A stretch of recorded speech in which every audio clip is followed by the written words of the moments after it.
ഓരോരുത്തരും കാതോർത്തിരിക്കുന്ന ആ ശബ്ദം. ഞാൻ ഒരിക്കൽ കൂടി ഏറെ ബഹുമാനപൂർവ്വം ആ മഹാനടനെ ഈ വേദിയിലേക്ക് സ്വാഗതം ചെയ്യുന്നു. നമ്മുടെ ഏവരെ പ്രിയപ്പെട്ട ലാലേട്ടൻ. നല്ലൊരു കൈയടി നൽകിക്കൊണ്ട് നമുക്ക് നാസറിനെ വേദിയിലേക്ക് സ്വാഗതം ചെയ്യാം.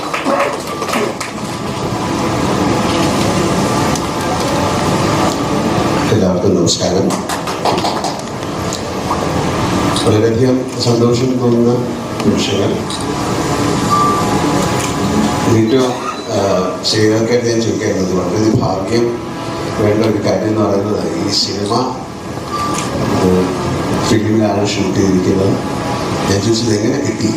കാര്യം ഇതിൽ 24 വർഷം കഴിയുമ്പോഴത്തേക്കും ഇങ്ങനൊരു സിനിമ ചിലപ്പോൾ ലാബിൽ നിന്നൊക്കെ നഷ്ടപ്പെട്ടു പോവാം. പക്ഷെ അതാണ് ഭാഗ്യം എന്ന് പറയുന്നത്. ആ സിനിമയുടെ പ്രിന്റ് പ്രസാദിക്കുന്നില്ല. ഒരുപാട് സിനിമകളുടെ പ്രിന്റുകളില്ല, അതെല്ലാം നഷ്ടപ്പെട്ടു. ഇതൊന്നും പ്രോപ്പറായിട്ട് പ്രിസർവ് ചെയ്തില്ല. അപ്പൊ അതിൽ നിന്ന് തന്നെ ഈ സിനിമയ്ക്ക് എന്തോ ഒരു ഭാഗ്യമുണ്ടെന്ന് ഞാൻ വിശ്വസിക്കുന്നു. ഇതിൽ പറയുന്നത് ആർക്കോ ആരോടോ എന്തോ പറയാനുണ്ട്. പക്ഷെ ഇപ്പം ഞങ്ങൾ മനസ്സിലാക്കുന്നു, ഞങ്ങൾക്ക് നിങ്ങളോട് എന്തോ പറയാനുണ്ട്. ഈ സിനിമ അത്രയും എനിക്ക് ഏറ്റവും ഇഷ്ടപ്പെട്ട ഒരു സിനിമകളിലൊന്നാണ്. ആസ് ആൻ ആക്ടർ ഇപ്പോഴും ഞാൻ ഇടയ്ക്ക് ഇതിൻ്റെ സിനിമകളിലെ പാട്ടുകൾ കാണാറുണ്ട്. എന്തൊരു മഹാനുഭാവങ്ങളായിരുന്നു മറ്റു പാട്ടുകളൊക്കെ ഞാൻ കാണാറുണ്ട്. ഇതിനെൻ്റെ കൂടെ അഭിനയിച്ചിരിക്കുന്ന ആൾക്കാരെ ഞാനിപ്പോൾ ഓർക്കുകയാണ്. ജയപ്രദ, ജയലക്ഷ്മി, മുരളിച്ചാറ്റൻ, ഒരുപാട് പേര്, അവരെയൊക്കെ ഞാൻ ഓർക്കുന്നു. എന്തുകൊണ്ട് ഈ സിനിമ ഓടിയില്ല എന്ന് പറഞ്ഞു കഴിഞ്ഞാൽ, ഇപ്പോൾ അദ്ദേഹം പറഞ്ഞ പോലെ ഇത് കാലം തെറ്റി വന്ന സിനിമ എന്നൊന്നും പറയുന്നില്ല. എന്തെങ്കിലും കാരണം കാണും. അന്ന് ആർക്കും എന്തോ ആരോടോ പറയാനുള്ളതെന്ന് മനസ്സിലായിട്ടുണ്ടാവില്ല. തീർച്ചയായിട്ടും ഞാൻ സിബിഡ് ചോദിക്കായിരുന്നു, നമുക്ക് ഒരു സിനിമ ഒരു പക്ഷേ മറ്റ് സിനിമകളുടെ കൂടെ ഇറങ്ങിയതുകൊണ്ടായിരിക്കാം, അല്ലെങ്കിൽ ആ സിനിമയുടെ ടേസ്റ്റ് ആൾക്കാരിലേക്ക് എത്താൻ സാധിക്കാത്തതുകൊണ്ടായിരിക്കാം. പക്ഷെ അന്ന് ഈ സിനിമ കണ്ടപ്പോൾ എല്ലാം അത്ഭുതമായിരുന്നു. അതിൻ്റെ സൗണ്ട് ആയാലും മ്യൂസിക് ആയാലും ക്യാമറ ആയാലും എല്ലാം. ഇത് എന്തുകൊണ്ട് ഓടിയില്ല? എത്രയോ വലിയ സിനിമകൾ, നല്ല സിനിമകൾ ഓടാതിരുന്നിട്ടുള്ളൂ. അത് എന്തുകൊണ്ടെന്ന് ചിന്തിക്കാൻ പോയാൽ അതിനൊരു കറക്റ്റായിട്ടുള്ള പ്രോപ്പർ ആൻസർ ഒരുപാട് കാരണങ്ങളുണ്ടാവും.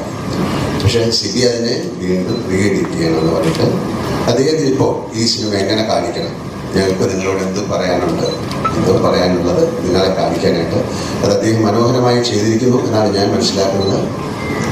എൻ്റെ ജീവിതത്തിലെ, സിനിമാ ജീവിതത്തിലെ ഏറ്റവും നല്ല സിനിമകൾ തന്ന സംവിധായകനാണ് അദ്ദേഹം. എൻ്റെ ആദ്യത്തെ സിനിമ മുന്നിൽ വിരിഞ്ഞ പൂക്കൾ മുതലുള്ള ബന്ധമാണ്. എത്രയോ നല്ല സിനിമകൾ. ഇപ്പം എൻ്റെ ഇവിടെ പറഞ്ഞ സിനിമ, 2 സിനിമകൾ എന്ന് പറഞ്ഞാൽ സതയം. സിനിമ സതയമാണ്. പിന്നെ ഏത് സിനിമയെ കുറിച്ച് പറഞ്ഞു? ദശ. അതൊക്കെ ആ സമയത്ത് എന്തുകൊണ്ട് ഓടിയില്ല എന്ന് പറഞ്ഞു കഴിഞ്ഞാൽ അതിനൊരു കാരണം. പക്ഷെ അതൊക്കെ പിൽക്കാലത്ത് എന്താണ് യൂട്യൂബിലായാലും അല്ലെങ്കിൽ ടെലിവിഷനിലായാലും അല്ലെങ്കിൽ ചെറിയ ചെറിയതൊക്കെ ഇപ്പോഴും ആളുകളുടെ മനസ്സിലേക്ക് എത്തിക്കൊണ്ടിരിക്കുകയാണ്. അപ്പം അങ്ങനെ ഒരു സമയത്ത് ഇങ്ങനൊരു തോട്ട് ഉണ്ടായ ആ ഒരു ചിന്ത ഇത് തോന്നിപ്പിച്ച ആ ദൈവത്തിന് ആദ്യം നന്ദി പറയാം. അല്ലെ, ഇങ്ങനൊരു സിനിമ ഇത് വീണ്ടും നിങ്ങൾക്ക് ഇത് ആളുകളിലേക്ക് എത്തിക്കാൻ സാധിക്കുമെന്ന് ചിന്തിച്ച ആ മനസ്സിന് നന്ദി പറയുന്നു. ഇതിൻ്റെ പുറകിൽ പ്രവർത്തിച്ച എല്ലാവർക്കും നന്ദി പറയുന്നു. എനിക്ക് ആസ് ആൻ ആക്ടർ ഏറ്റവും വളരെ വേണ്ടപ്പെട്ടൊരു സിനിമയാണ്. വളരെ അത്യപൂർവമായിട്ട് സംഭവിക്കുന്ന കാര്യങ്ങളാണ്. ഹിന്ദി സിനിമകളൊക്കെ വീണ്ടും ബ്ലാക്ക് ആൻഡ് വൈറ്റ് സിനിമകളൊക്കെ എടുത്ത് കളർ ചെയ്തൊക്കെ വീണ്ടും കാണിച്ചിട്ടുണ്ട്. പക്ഷെ അതുപോലല്ല, ഇവിടെ പ്രോപ്പറായിട്ട് ഒരു സിനിമ അല്ലെങ്കിൽ അതിൻ്റെ ഫിലിം സൂക്ഷിക്കുക അങ്ങനെയൊക്കെയുള്ള കാര്യങ്ങളില്ല.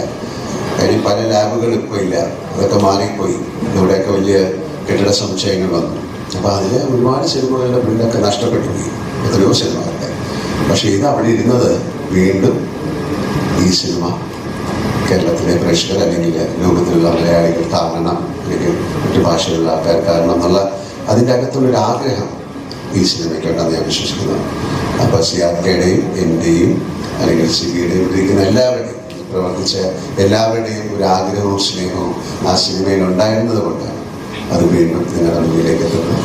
ആ സിനിമയ്ക്ക് എല്ലാ ഭാവങ്ങളും ഞാൻ നേരുന്നു. ഞാനും അതിൻ്റെ ഒരു ഭാഗമാണ്. എന്നാലും എല്ലാവിധ ഭാവങ്ങളും ആ സിനിമയ്ക്ക് ഉണ്ടാകട്ടെ. നല്ല നല്ല സിനിമകൾ ഉണ്ടാകട്ടെ. അത്തരം സിനിമകൾ കാണാൻ നല്ല പ്രേക്ഷകരുണ്ടാകട്ടെ. ആ സിനിമകളിലൊക്കെ അഭിനയിക്കാൻ ഞങ്ങൾക്ക് ഭാഗ്യമുണ്ടാകും. Thank U.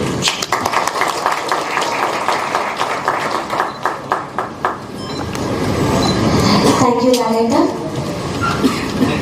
So next,